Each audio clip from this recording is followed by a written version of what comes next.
Hello guys, welcome back to my YouTube channel cutting technology by Neha Dubey में आपका बहुत स्वागत है। आज हम स्टार्ट कर रहे हैं लिसनिंग स्किल्स, एम्प्लॉयबिलिटी स्किल्स का नेक्स्ट चैप्टर है। ओके, सो आप लोग वीडियो को पूरी देखिएगा, बहुत इंपॉर्टेंट क्वेश्चन है। देखिए फर्स्ट क्वेश्चन, यह क्वेश्चन आंसर है, ठीक है, प्रश्न उत्तर, ठीक है। ऑप्शन वाले हैं, आगे हैं, आप लोग देखिएगा। प्रभावी श्रवण से क्या समझते हैं? देखिए थ्योरी भी पढ़ना जरूरी है, खाली ऑप्शनल पढ़ने से ही कुछ नहीं होता। जब आपको थ्योरी भी पता होगी ना तो आप ऑप्शनल इजली कर लेंगे, ठीक है। तो मैंने कुछ कुछ वीडियो में थ्योरी भी डाली है, देखिएगा आप लोग। प्रभावी श्रवण से तात्पर्य किसी ध्वनि आवाज को सुनते उस समय सूचनाओं को ध्यान में रखना जो समस्या को समझने तथा उस समस्या के प्रति अन्य लोगों के नजरिए को जानने की दृष्टि से मूल्यवान है। देखिए यहाँ पे कहने का क्या मतलब, प्रभावी श्रवण वह श्रवण होता है। देखिए कुछ लोग होते हैं जो लोग ऐसे पक पक पक पक करते रहते हैं, लोगों को सुनना पसंद नहीं रहता है। और कुछ लोग का बोलचाल इतना प्रभावशाली होता है कि लगता है बस पूरा दिन उनकी बातें सुनते रहें, पूरा दिन सुनते रहें बातें। तो वह जो देखिए जो वो लोग बोलते हैं वो प्रभावी श्रवण मतलब सुनने अच्छा लगता है, जो हमारे कानों को अच्छा लगे, ठीक है, वह प्रभावी श्रवण कहलाता है। तो देखिए प्रभावी श्रवण तात्पर्य किसी ध्वनि आवाज को सुनते समय सूचनाओं को ध्यान से सुनना, क्या ध्यान से सुनना, समस्या को समझने तथा उस समस्या के प्रति उन लोगों के नजरिए को जानने से दृष्टि से मूल्यवान होता है, ठीक है। नेक्स्ट देखिए, श्रवण के प्रकार बताइए, श्रवण के प्रकार बताइए, इंपॉर्टेंट है, ठीक है। तो देखिए श्रवण के 4 प्रकार है, कितने 4 टाइप्स है, लिसनिंग ऑफ 4 टाइप्स, ठीक है। पहला है चयनात्मक श्रवण, सक्रिय श्रवण, निष्क्रिय श्रवण, प्रभावी श्रवण, ठीक है ना। इंपॉर्टेंट है चारों। ये पूछ सकता है श्रवण के कितने प्रकार हैं, तो 4। नेक्स्ट देखिए, ट्रिपल ए लिसनिंग स्किल्स क्या होती है? ऑप्शन देखिए, मनोवृत्ति, ध्यान, समायोजन, इन तीनों को मिलाकर ट्रिपल ए लिसनिंग स्किल्स बनता है। इनको सामूहिक रूप से ट्रिपल ए लिसनिंग स्किल्स कहा जाता है, ठीक है। नेक्स्ट देखिए, मनोवृत्ति पर संक्षिप्त टिप्पणी लिखिए। क्वेश्चन देखिए यहाँ पे, मनोवृत्ति, एटीट्यूड, मनोवृत्ति को एटीट्यूड बोलते हैं, ओके। श्रोता की मनोवृत्ति सकारात्मक होनी चाहिए, कभी भी यह पूर्वानुमान करके किसी व्यक्ति को ना सुने कि वह बेकार होगा। यदि आप उससे सहमत ना हो तो सीधे सीधे उसे गलत ना कहें, साथ ही प्रतिवादी प्रतिक्रिया की उपेक्षा करें, क्योंकि ऐसा करने पर आप व्यक्ति के प्रमुख बिंदुओं को जान व समझ पाएंगे। मतलब देखिए कहने का मतलब ये है, हमें किसी भी बिना व्यक्ति को जाने उसके बारे में गलत सलत बातें नहीं करनी चाहिए, उसके बारे में कुछ गलत नहीं बोलना चाहिए। जब हमें पता नहीं कि वह व्यक्ति कैसा है, हमने उसे कभी देखा नहीं, वह व्यक्ति कैसा, तो हम उसके बारे में क्या जानेंगे कि वह कैसा है, ठीक है ना।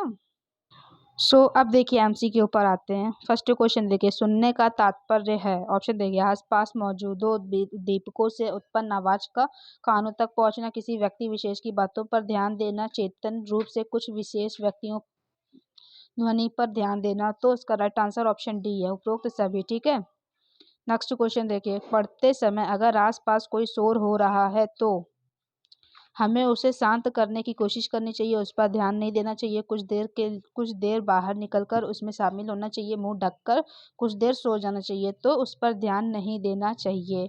नेक्स्ट देखिए, श्रवण कैसी प्रक्रिया है? ऑप्शन देखिए, मानसिक एवं शारीरिक, निष्क्रिय या एकाग्रता प्रभावी, तो मानसिक एवं सक्रिय। नेक्स्ट देखिए, श्रवण के कितने प्रकार होते हैं? 4। मैंने बोला था ना थ्योरी पकड़िए, आंसर आ जाएगा। नेक्स्ट क्वेश्चन देखिए, श्रवणकर्ता में पूर्ण संदेश श्रवण श्रवण श्रवणता में पूर्ण संदेश का रूप से सजग होकर ग्रहण करना कहलाता है। ऑप्शन देखिए, सक्रिय श्रवणता, प्रभावी श्रवणता, श्रवणता, निष्क्रिय, इनमें से कोई नहीं। तो देखिए श्रवणता में पूर्ण संदेश का रूप से सजग होकर ग्रहण करना कहलाता है सक्रिय श्रवणता, ठीक है। नेक्स्ट क्वेश्चन देखिए, प्रभावी श्रवण के लिए निम्न में से किसकी जरूरत होती है? एकाग्रता की, ध्यान की, ए और बी दोनों की, इनमें से कोई नहीं। तो देखिए इसका राइट आंसर ऑप्शन सी है, ए और बी दोनों की। प्रभावी श्रवण हेतु क्या आवश्यक है? कान का साफ होना जरूरी है, शारीरिक बल जरूरी है, वक्ता एवं श्रोता के बीच दोस्ती होना जरूरी है, एकाग्रता एवं ऊर्जा, तो एकाग्रता एवं ऊर्जा होना जरूरी है। नेक्स्ट क्वेश्चन देखिए, शीघ्र निर्णय एवं मूल्यांकन की क्रिया के अंतर्गत स्थगित करना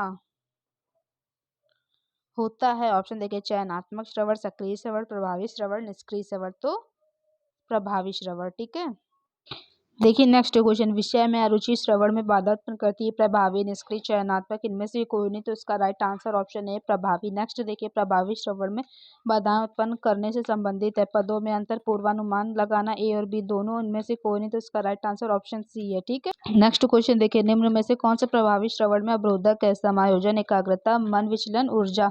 तो देखिए इसका राइट आंसर है मन विचलन, ऑप्शन सी इसका राइट आंसर है। नेक्स्ट क्वेश्चन देखिए, निम्न में से एक किसके होने से श्रोता ध्यानमग्न होकर वक्ता के विचारों को नहीं सुनता, लापरवाह, संचार माध्यमों के दोष, वक्ता को नापसंद करना, पदों में अंतर। तो देखिए लापरवाह। ठीक है, नेक्स्ट क्वेश्चन देखिए, निम्न के कारण श्रोता उगने लगते हैं, थके होने पर, अधिक खाना खाने से, अधिक गर्मी होने पर, ये सभी। तो ऑप्शन डी इसका राइट आंसर है। प्रभावी श्रवण है एक चेतन का कार्य, अचेतन का कार्य, विस्तृत कार्य, प्रभावी कार्य। तो इसका देखिए राइट आंसर ऑप्शन ए चेतन का कार्य। नेक्स्ट देखिए, प्रभावी श्रवण की बाधाओं में शामिल है दृढ़ संवेग, बोलने की इच्छा, भिन्न दृष्टिकोण, ये सभी। तो ऑप्शन डी इसका राइट आंसर है। ठीक है, चेतन कार्य कितने रूपों पर आधारित होता है, ऑप्शन देखें यहाँ पे 1 2 3 4। तो ऑप्शन सी इसका राइट आंसर है, 3 कार्यों पर आधारित होता है। चेतन कार्य से आशय, मनोवृत्ति, ध्यान देना, समायोजन, ये सभी। तो ऑप्शन डी राइट आंसर है। ठीक है, नेक्स्ट क्वेश्चन देखिए, ट्रिपल ए लिस्निंग में कौन शामिल नहीं है, मनोवृत्ति, ध्यान देना, समायोजन, विचार। तो ऑप्शन डी इसका राइट आंसर है। और ये भी पूछ सकता है कि ट्रिपल ए लिस्निंग में शामिल है तो मनोवृत्ति, समायोजन और ध्यान। ठीक है, नेक्स्ट क्वेश्चन देखिए, जब हम चेतन रूप से किसी वस्तु पर अपना ध्यान केंद्रित करते हैं तो इसे क्या कहते हैं, ध्यानमग्न होना कहते हैं, ध्यानपूर्वक सुनना कहते हैं, ध्यानपूर्वक देखना कहते हैं, प्रभावी श्रवण कहते हैं। तो ऑप्शन बी इसका राइट आंसर है। ठीक है, धनात्मक मनोवृत्ति के लाभों में निम्नलिखित में से कौन शामिल नहीं है, ऑप्शन देखिए, लोगों के आदर की प्राप्ति, अपनी क्षमताओं की अनुभूति, अधिक आनंद की प्राप्ति, आत्मिक बल की प्राप्ति। तो ऑप्शन बी इसका राइट आंसर है, अपनी क्षमताओं की अनुभूति। ठीक है, नेक्स्ट क्वेश्चन देखिए, श्रोता द्वारा वक्ता के विचारों को अपनी स्मृति से संचित किया जाना चाहिए, ऑप्शन देखिए, अल्पकालीन, मध्यकालीन, दीर्घकालीन, इनमें से कोई नहीं। तो ऑप्शन सी दीर्घकालीन। ठीक है, प्रभावी श्रवण हेतु आवश्यक है वातावरणीय कारकों की उपेक्षा करना, वक्ता के प्रति प्रतिक्रिया, निर्णय देने से बचना, समुचित प्रतिक्रिया। तो देखिए वातावरणीय कारकों की उपेक्षा न करना इसका राइट आंसर है। नेक्स्ट देखिए, वार्तालाप करते समय हाँ क्या करना चाहिए, हमें वक्ता की बातों को ध्यान सुनना चाहिए, हमें वक्ता से वार्तालाप करना चाहिए, वक्ता की बातों में हस्तक्षेप नहीं करना चाहिए, या फिर अन्य वातावरणीय कार्यों की उपेक्षा नहीं करना चाहिए। तो देखिए इसका आंसर राइट है, ऑप्शन ए, हमें वक्ता की बातों को ध्यानपूर्वक सुनना चाहिए। नेक्स्ट देखिए, समुचित प्रतिक्रिया देने हेतु आवश्यक है विनम्र, मुक्त, ईमानदार, ये सभी। तो ऑप्शन डी इसका राइट आंसर है। प्रभावी श्रवण में बाधाएं क्या हैं, दृढ़ संवेग, मन विचलन, बोलने की इच्छा, ये सभी। तो इसका राइट आंसर है ये सभी। निम्न में से कौन सा श्रवण का प्रकार नहीं, निष्क्रिय श्रवण, प्रभावी श्रवण, शीघ्र श्रवण, चयनात्मक श्रवण। तो ऑप्शन सी इसका राइट आंसर है, शीघ्र श्रवण। ठीक है, नेक्स्ट देखिए, वक्ता को कैसे आभास होगा कि आप उसे सुन रहे हैं, ऑप्शन देखिए, मुस्कुराना, मौखिक अभिव्यक्तियों या सिर हिलाकर बातों का समर्थन करना, उपरोक्त सभी। तो इसका राइट आंसर उपरोक्त सभी। नेक्स्ट देखिए, ट्रिपल ए लिसनिंग में श्रोता की मनोवृत्ति कैसी होनी चाहिए, सकारात्मक, समान, विशिष्ट या नकारात्मक। तो देखिए उसका राइट आंसर है सकारात्मक।